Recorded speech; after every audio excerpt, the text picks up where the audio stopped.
શીતોષ્ણ સુખ દુઃખેષુ સમઃ. અહીં બે સમતા બતાવી છે. એક શીત ઉષ્ણમાં સમતા અને બીજી સુખ દુઃખમાં સમતા. બેમાં શું ડિફરન્સ? શીત ઉષ્ણની સમતા અને સુખ દુઃખની સમતા.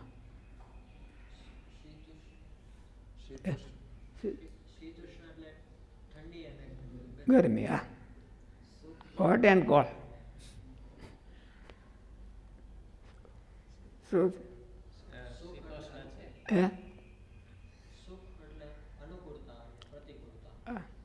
પણ બે જોડિયામાં શું તફાવત? એમ ડિફરન્સ શું? શીત ઉષ્ણ છે એ શારીરિક હોય ને સુખ દુઃખ છે એ માનસિક. શીત ઉષ્ણ છે એ શારીરિક ક્ષમતા છે ને બોલું સુખ દુઃખ છે એ મનનો વિષય છે. સુખ દુઃખ ક્યાં થાય? મનમાં. વાહામાં, હાથમાં, પગમાં ક્યાં થાય? મનમાં થાય. મને એને આવો કીધો એમ. એટલે સુખ દુઃખ છે એ મનનું દ્વંદ્વ છે અને શીત ઉષ્ણ છે એ શરીરનું દ્વંદ્વ છે. શરીરના દ્વંદ્વને પણ સહન કરતા શીખવા અને મનનાને તો ખાસ શીખવા. મન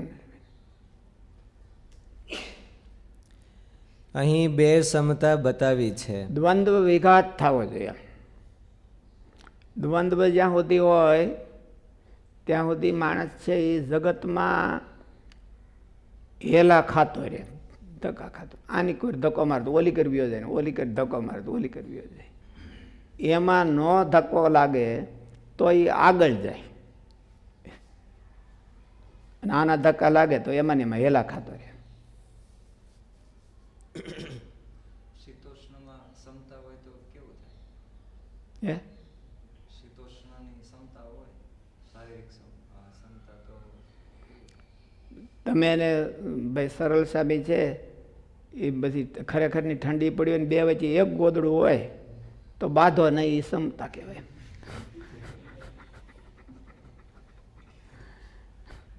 એના હાટું બાંધે નહીં કે હાલે જોજો તમે લ્યો તો એ સમતા કહેવાય.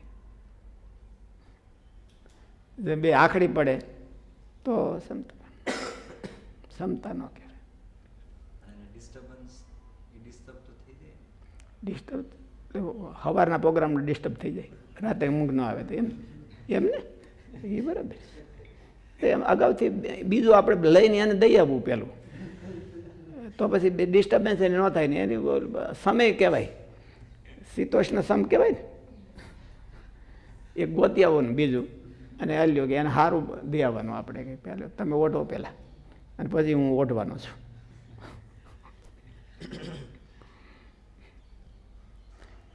એનો અર્થ સહન કરતા શીખ.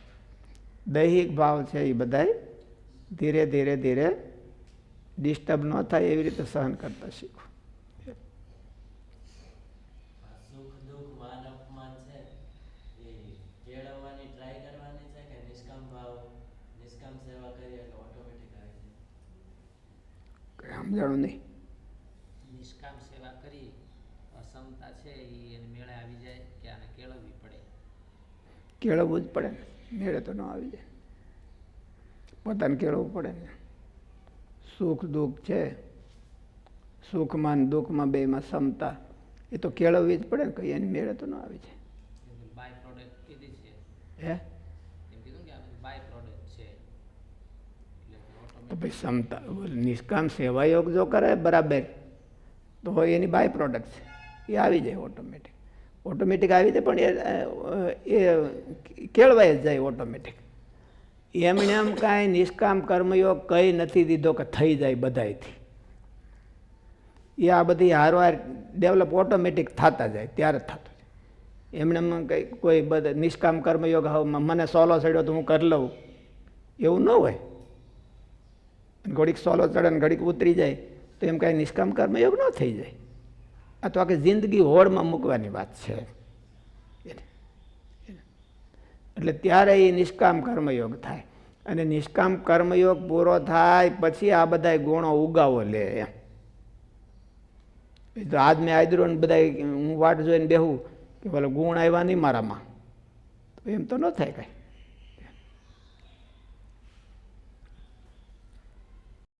અહીં શીતોષ્ણ સુખ દુઃખેષુ સમઃ.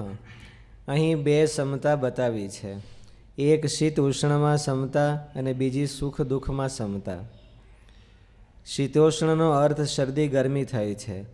શરદી ગરમી ત્વચા ઇન્દ્રિયનો વિષય છે. ભક્ત કેવળ ત્વચા ઇન્દ્રિયના વિષયમાં જ સમાન રહેતો હોય એમ નથી, તે તો સમસ્ત ઇન્દ્રિયોના વિષયમાં સમ રહે છે.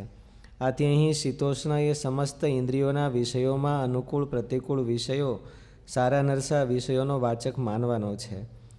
તે વિષયને પામીને ભક્તને હર્ષ શોક નથી થતો, તેમાં સમાન રહે છે. અર્થાત અનુકૂળ વિષયો પામીને પ્રસન્નતા કે હર્ષ થતો નથી અને પ્રતિકૂળ વિષયોને પામીને ગ્લાનિ કે શોક થતો નથી. તે યાવત અર્થ નિભાવ પૂરતા વિષયને ગ્રહણ કરીને અટકી જાય છે. સાધારણ મનુષ્ય ધન વગેરે અનુકૂળ પદાર્થોની પ્રાપ્તિમાં સુખ તથા પ્રતિકૂળ પદાર્થોની પ્રાપ્તિમાં દુઃખનો અનુભવ કરે છે. પરંતુ ભગવાનનો ભક્ત નિષ્કામ સેવાયોગી તે બંનેમાં સમતા ધરી રહે છે. સુખ દુઃખમાં સમાન રહેવું તથા દુઃખથી રહિત હોવું એ બંનેમાં ગીતામાં એક જ અર્થમાં પ્રયોગ થયો છે. સુખ દુઃખની પરિસ્થિતિ અવશ્યમ ભાવી છે. આથી તેનાથી રહિત હોવું એ સંભવિત નથી. તેથી સાધક અનુકૂળ તથા દુઃખ સંયોગ વિયોગમ યોગ સંગનિતમ એવું ગીતામાં કહ્યું છે. શું છે શ્લોક? તમ વિદ્યા દુઃખ સંયોગ હે? તમ વિદ્યા દુઃખ સંયોગમ વિયોગમ યોગ સંગમ. એટલે એનો અર્થ શું થાય? દુઃખના તમ વિદ્યા તમ વિદ્યા દુઃખ સંયોગ દુઃખ સંયોગ વિયોગમ યોગ સંગનિતમ. દુઃખ સંયોગ વિયોગમ યોગ સંગનિતમ એટલે અર્થ શું થાય?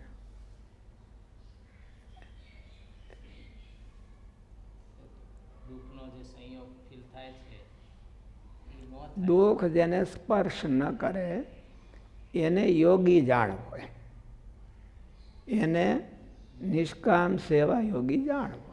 એ નિષ્કામ સેવા યોગી જ હોય. ભગવાન વાત કરે છે તો એને નિષ્કામ સેવા. પ્રતિકૂળતા એને દેખાતી જ નથી ક્યાંય સેવા કરવામાં. પ્રતિકૂળતા દેખાય છે એટલો એ હજી કાચો છે. એને પ્રતિકૂળતા નથી દેખાતી. સેવા દેખાય છે, નિષ્કામ સેવા દેખાય છે, પણ પ્રતિકૂળતા નથી દેખાતી. આપણને પહેલાં પ્રતિકૂળતા દેખાય કે આમ આમ છે, આમ છે, એટલે એ થાય નહીં.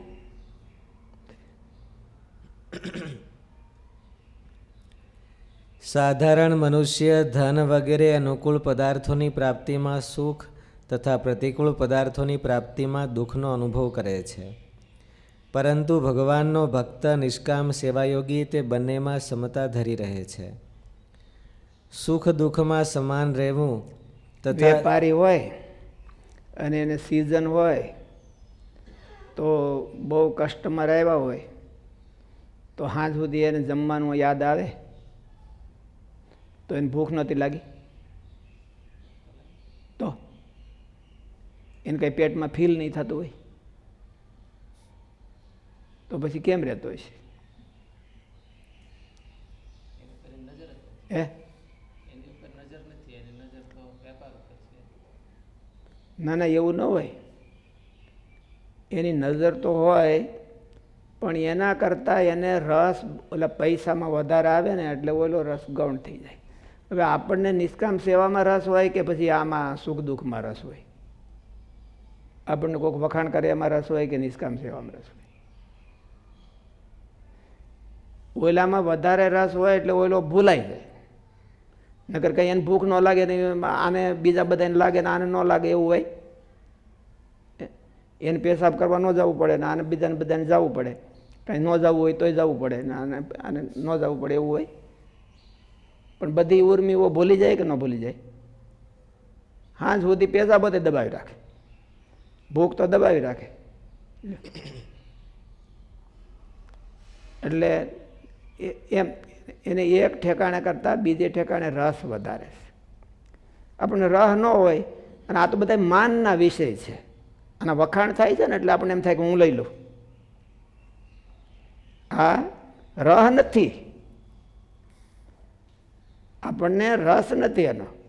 પણ આ બધે ભાઈ નિષ્કામ કર્મયોગના બહુ વખાણ કર્યા કે ઓહો સમદે અદ્વેષ્ટા સર્વભૂતાનામ માના માનયો સમા એમ. એટલે એને એમ થાય કે હું બનાવી દઉં. નિષ્કામ સેવામાં રસ નથી. જો રસ આવે તો બાય પ્રોડક્ટ એમથી કીધી છે એને. ઓલાને દુઃખ ભૂખનું દુઃખ સહન કરવું એ શું છે? બાય પ્રોડક્ટ છે, બાય પ્રોડક્ટ છે. અને એમાં શેમાં રસ છે? પૈસાનો. પૈસામાં રસ છે, વેપારમાં રસ છે. એટલે ઓલી બાય પ્રોડક્ટ છે. એને યાદ ન આવે કે આજ ટિફિન આવ્યું હતું કે નથી આવ્યું, એ હોતે નથી યાદ આવતું. પૈસામાં એટલો બધો રસ. તો આપણને એટલો બધો રસ નિષ્કામ સેવામાં થાય ત્યારે આ બધું બાય પ્રોડક્ટ આવે ને. પણ એ નિષ્કામ સેવામાં રસ હોય જ નહીં. હોય તોય ઓલી સેવામાં હોય, કોઈ ગણતરીમાં લેવાય એવી. ગણતરીમાં ન હોય તો આપણે કરીએ જ નહીં. ગણતરીમાં ન લેવાતી હોય તો એવી સેવા કરીએ જ નહીં એમ. એટલે નિષ્કામ સેવામાં રસ હોય તો એને ઓવરટેક કરીને જાય. આ બધા માન અપમાન શીતોષ્ણ સુખ દુઃખ દા એમ એ બધા તો બાય પ્રોડક્ટ કીધે ને. બાય પ્રોડક્ટ ક્યારે થાય કે એના કરતાં ઓલામાં રહ વધારે આવે તો ઓટોમેટિક આ બાય પ્રોડક્ટ થઈ જાય. એ બોલે છે માણસ એક જ વાના કરી શકે, કાં વેપાર કરી કે કાં ટિફિન લઈને ખાવા બેસી જાય. રસ ન હોય તો અભ્યાસ તો એ રસ ન હોય તો અભ્યાસ તો આમ જ કરીએ કે બેનો મહિમા સાંભળે અને પછી પ્રમાણે પ્રેક્ટિસ કરે. રસ ન હોય તો અભ્યાસ તો કરી શકે ને. રસ એકવાયર થાય છે. નેચરલ કરતાં એકવાયર રસ છે એ સ્ટ્રોંગ હોય છે. રસ એકવાયર થાય ને. આ છોકરાઓ ભણે છે તો પછી કેમ જુદા જુદા બધી કોઈને સાયન્સમાં રસ વયો જાય ને કોઈને કોમર્સમાં રસ વયો જાય ને એવી રીતે રસ થાય.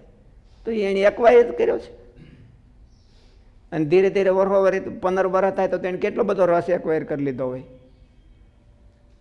આને એક દીમાં રહ એકવાર કરી લેવો હોય તો એ ક્યાં જ થાય? એક દીમાં થોડો રહ એકવાર થઈ જાય. આખી જિંદગી થાય. ઓલું ભણે 25 વર્ષ ભણે ત્યારે આ અમેરિકામાં ડૉક્ટર થાય છે તો એ 27-28 વર્ષ ભણે, 35 વર્ષ એને પૂરું થાય અને ત્યારે હરખો ડૉક્ટર થાય. એટલે એટલા વર્ષ એને રસ એકવાયર કર્યો ને. તો આ આની ગાડી ભગવાનને રસ્તે હાલી કેટલા દી હાલે? ચાતુર્માસમાં નિયમ લીધા હોય તો કેટલા દી હાલે? આ 20 શતાબ્દીના લીધા છે આપણે જોઈએ કેટલો હાલે છે. રસ એકવાયર થાય છે. કોઈ જન્મીને કોઈ ભગવાનની ભક્તિનો રસ લઈને જન્મો હોય અને તો એને કે જન્મવાનું શું કરવાનું હોય? જો એનામાં રસ હોય તો તે જન્મે શું કરવાનું? જન્મતાની હારે જેવી ભક્તિ હોય તો એ જન્મે શું કરવા? સીધું બારોબાર નો વિયોગ્ય હોય ભગવાનના ધામમાં. તેને એકવાયર કરવાનો હોય.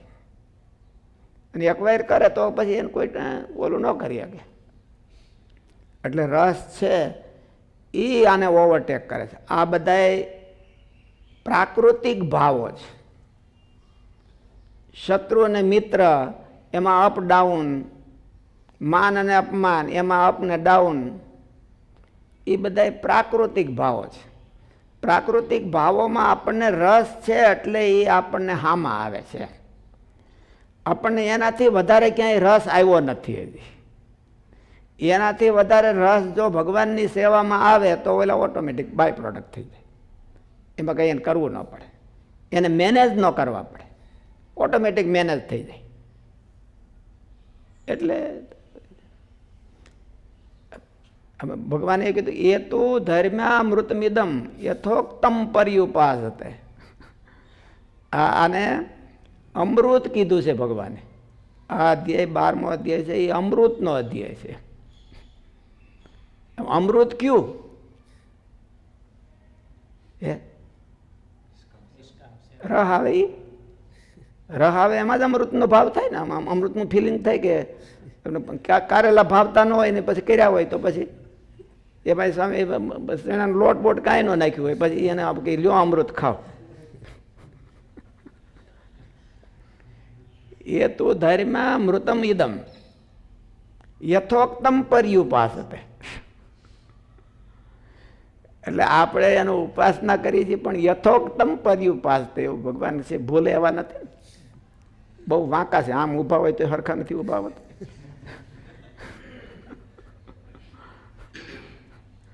એમાં આપણે હોહરવા નીકળી જઈએ એવું બહુ હોય નહીં.